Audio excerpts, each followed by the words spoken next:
Hey guys, it's your girl Tower Crush back with another review. And this time I want to let you know I am reviewing The Oval episodes 1 through 15 because I can't find the other 10. And when I find the other 10, I would do a second review of those.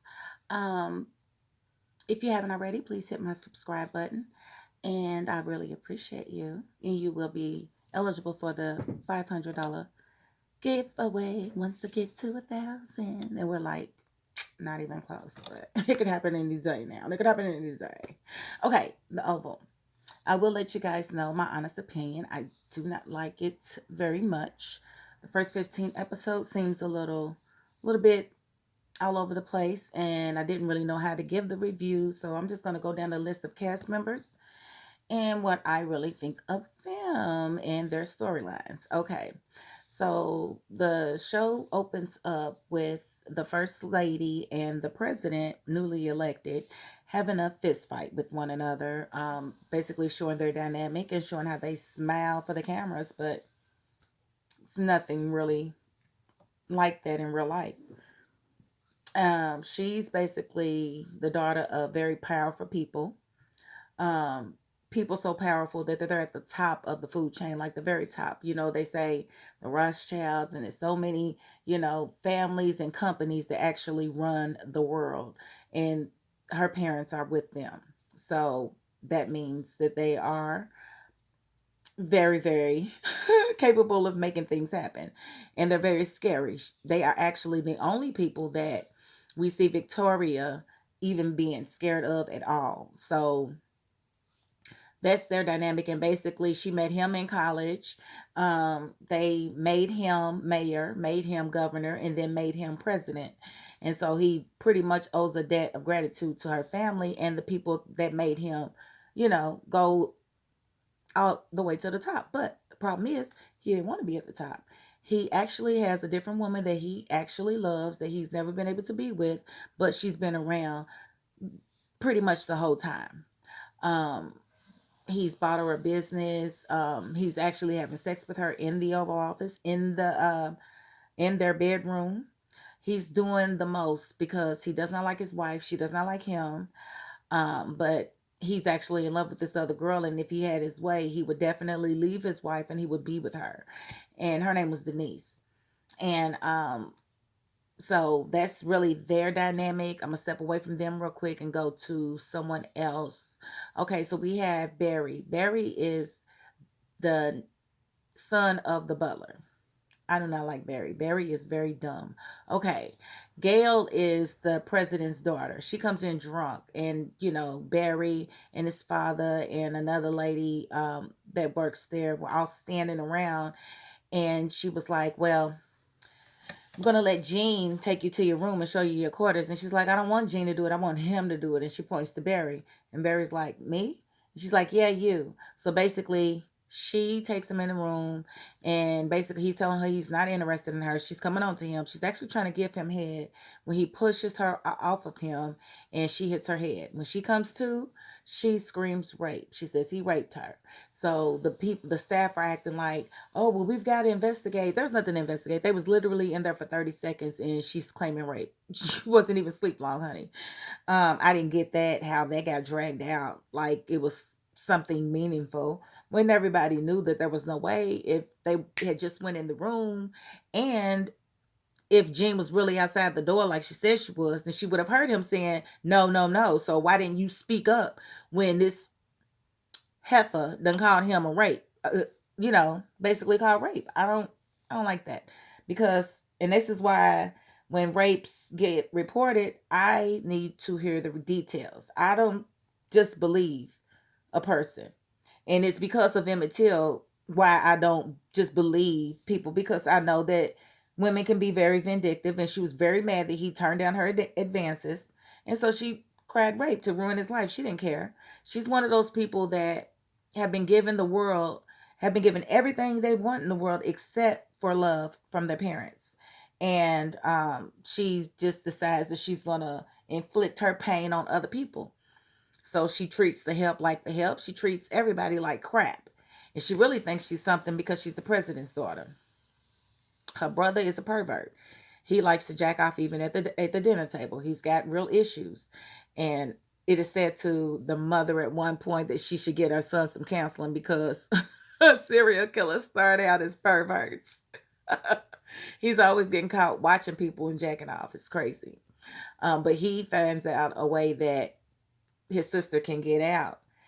He lets her out and he basically wants to be paid for it. And she's like, no, I'm not paying you. So he basically gives her up.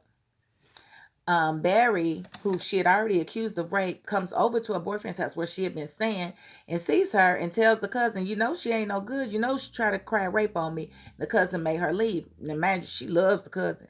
But she left. She was mad, but she almost got herself raped. And in the process, you know, Barry's father was looking for him for his reasons, and he heard her getting assaulted. So he went over there and stopped it and got her out of that bad situation. He's a fighter too. That old man's a fighter. So he got her out of that situation, carried her back to the truck, and then called the Secret Service to come and get her. And they did. Mind you, she done accused this boy of rape, got him fired. Because the president fired the butler because he believes his slutty daughter. And the mother knew that she was lying. She got it out of her that night. Why she didn't tell her husband, you know, don't fire that man because he's not guilty. You know, I don't know. There's a lot of things that just don't make sense in this whole series. Like, plausibility is like, on a scale of 1 to 10, 3. So many things happen and I'm just like, that would never happen. I don't understand it. But okay, and so Barry has this his situation is he's got a daughter, he's got custody of the daughter, and the mother's kind of crazy. She belongs to a cult. She comes by and she basically demands to see her daughter, and he's like, no, I'm not letting you see her. You don't have visitation, get away from her. He tells his mother, don't let her in my house, don't let her near my daughter. And the mother's like, I won't. You know, and she does. And it made me so mad. It's like, why would you do that? I'm just trying to do what's right. And, you know, so of course she comes in, she spends time with her daughter, and eventually overpowers the grandmother and takes the daughter with the help of her friends. Of course, she's in a cult, so she's got people. The Most High wanted the daughter. And so, you know, she's all, oh my God, my baby. She go out there, she didn't even get the tag number or nothing. She just ran out there and just screaming, saying nothing. I was so mad at her. Oh, I was so mad at her. But Miss Nancy, just stupid, negative Nancy. So she I'm sorry, y'all, but they was really working my nerves this series. So she reports it or whatever, and then like the next night, I think it is, they find Ruth, who's the baby's mother. They find her dead. Her face is mutilated, and she had a knife, you know, driven through her chest. And so when Nancy hears it, she automatically assumes it's Barry. Barry's got a girlfriend named uh Sharon, though, and Sharon is the one that actually, I think, killed Ruth. I really think it was her, but you know, Nancy just basically keeps talking about this knife that's missing out of her knife block. And she's asking Barry, did you do this? I don't know. I don't know. You was real mad. I don't know. I didn't like that. I did not like that at all. I did not like that. If your son, you should know when your son is lying or not. So why would you, you know, keep pressing him when you know he's not lying? Doesn't make sense. But he's just dumber than a box of rocks. And mind you, Sharon works at a pharmacy with her ex-boyfriend. Why? I don't know. Please don't do this at home. Don't try this at home. Do not go to work for a person that you used to have relations with when you were in another relationship with somebody else and they own the company. Like, he owns the pharmacy. Like, no, you don't need to be subservient to your ex-boyfriend. He's going to come on to you. It's going to be an issue eventually. So don't even go there. But she did. And of course he's jealous because he knows that they used to mess around or whatever, and he keeps sneaking in and catching them talking about him and whatnot. So he's got his own little problems and control issues that I do not deal with, and I don't expect anyone else to deal with. You ain't gonna tell me where to go. No, you're leaving now. No, you ain't my daddy. You ain't my daddy. So no, you will not be telling me when to leave. And if I need to move out, then I just need to move out. But what you won't do is control me like that. Absolutely not, mister. You ain't even got a brain the size of a chickpea. I mean, he does some of the most stupid stuff in this whole series. Now, he done beat up the pharmacist and got himself a bench warrant, basically, because he took a warrant out on him because he don't like him. He wants him to go to jail. He wants his girl. He's Mr. Steal Your Girl, clearly, because Barry does wind up catching them in action. And I don't know why they was doing it where anybody from the street could have seen them having sex. Like, really? Because he saw them basically outside, be on the counter. It was a very steamy scene. It's very well done. It looked very, very spontaneous. 3 thumbs up for that scene. But he drives a truck into the place and eventually winds up, shooting his father. Well, him and the guy wind up shooting the father. But he goes to jail because he got the bench warrant for kicking dude's butt.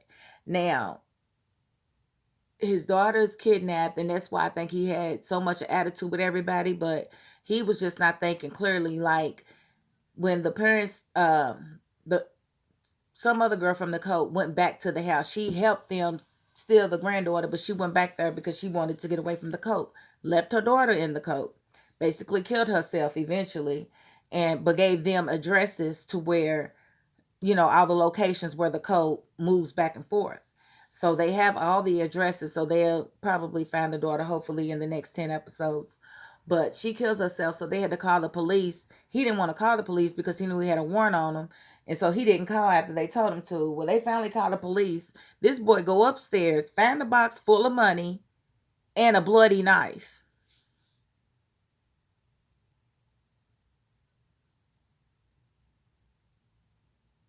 He gonna take the bloody knife and put it in his jacket and then go downstairs and start standing there with the police and his parents. Are you freaking stupid? Seriously.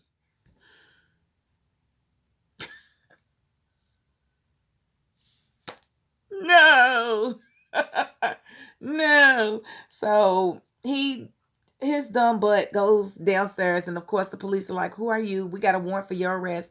They check him. He's got a bloody knife on him. Like, first of all, if you killed the girl, whoever did, why would you leave the blood on the knife?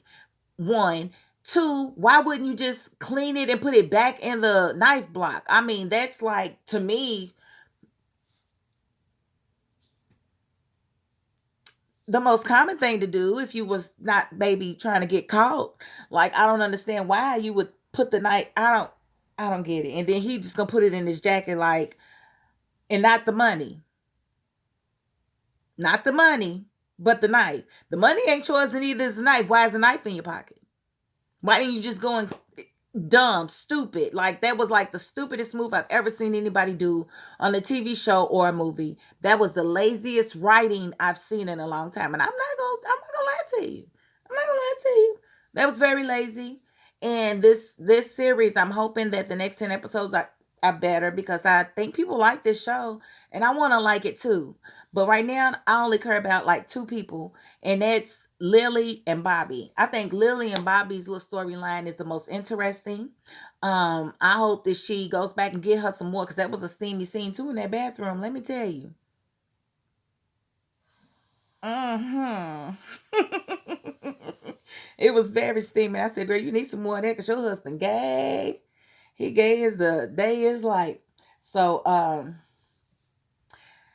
I hope that develops, but the way that kind of fell out with Cal basically trying to sabotage her because he wants her husband, and I think she's gonna let him have him. I don't know how she gonna get herself fired, but he's like, they're not gonna let you go. No, you gonna come out the closet, bruh. Are you gonna give me a lifetime hall pass? If we're gonna keep up appearances, then say that. But what we're not gonna do is keep acting like we're in a healthy marriage because we're not. Now, if I have to ride out this presidency with you, fine, give me my hall pass and we good. You got your hall pass, I got mine. But what we're not gonna do is the fake stuff. So I think she comes to realize that, that dude is not really pulling a leg that he maybe really is into her. And I really hope he is because he is very, very attractive. And I definitely want to see more of his body because they've been showing a lot of his body, and I definitely appreciate that part. So that's that. Okay, and so about the president, I don't know because I've started this a few times, but he has a mistress that he is actually in love with. He's not in love with his wife. He hasn't been, I don't think, ever. They made children. Her parents are the powerful people, and I believe that they are behind his mistress being killed in their bed because he had her over, didn't know that his wife's mother was going to be in town, and basically went to the bathroom, came back, and she was dead, dead, Deadington, dead, dead, Deadington. Well, her head fell off. So he was in shock. That was making me mad. Like, dude, get your butt in the shower and clean yourself. Like, for real. Like, what are you doing? What are you looking at? She's gone. Like, I know, but I ain't never been in his shoes, so I don't know how I would act. If I, just came back in the room and saw my lover dead. Oh no. Picked up the head to kiss it and it was detached from the body. Nah, I don't think I'd have been able to deal with that. I still don't know how they did it, but I do believe it was her mother because she just so happened to be in town. And her mother did admit to killing the granddaughter's boyfriend. So the mother's ruthless. They have a lot of power. So I guess that's why Hunter feels like he can't leave the marriage. I get that. I think Sharon's got a lot of explaining to do. They took Barry to jail, but I didn't get that because he had already went to jail and they let him out. So I didn't really get why he had to go to jail at that moment when his father was shot. But he was really getting on my nerves in the pharmacy too. He's just standing there. She's like, call 911. He's just standing there. He didn't do nothing. Nothing. He just stood there and watched his father bleeding. He just stood there. He just stood there. I was like, oh my God, I want to choke him. But then when they get ready to take you to jail, that's my dad. Is he gonna be okay? You wasn't saying that before they was getting ready to take you to jail, Barry. I need you to get your stuff together for real, because this is not. Stop becoming of you. I can't say that she's right for cheating because I never ever agreed with a cheater. But at the end of the day, you've been acting like a little B since your daughter got snatched. And you need to take it up with your mama because your mama's the reason that she got snatched because she's the one that went against your will and let that girl come over to see her daughter. So that's all on her. Um, I don't know if I like Kareem for sharing, but that still was a steamy scene they had. I think that the first lady is really making a fool of herself, throwing herself at every man in the doggone White House but her husband. Don't nobody want to sleep with you. I could be wrong, but they didn't appear to be very apt to give her any. She just need to go and find her a water boy or something to get her and stop being so desperate. I don't like that when a woman throws herself and they don't catch it and she just tries to throw herself at someone else. No, no, the box away and let it chill. So I'm anxious to see what the next 10 episodes bring. Like I said, I don't like anybody but Barry and, but I'm sorry, not Barry. I do not like Barry. Let me take that back. I don't like anybody but Bobby and Lily. I love their dynamic, and that is what's keeping me captivated. So I'm hoping that we see a lot more from them in the coming episodes. And again, if you know how I can see the last 10 episodes, I've got BET, but it's not giving me the option. It's only giving me the first 10, 15. So the last 10 I don't see. I'm going to have to try to find them online or something, but that's about all. That is my $5.02. Thank you for watching. Again, subscribe if you have not, and I will see you guys next time. Peace.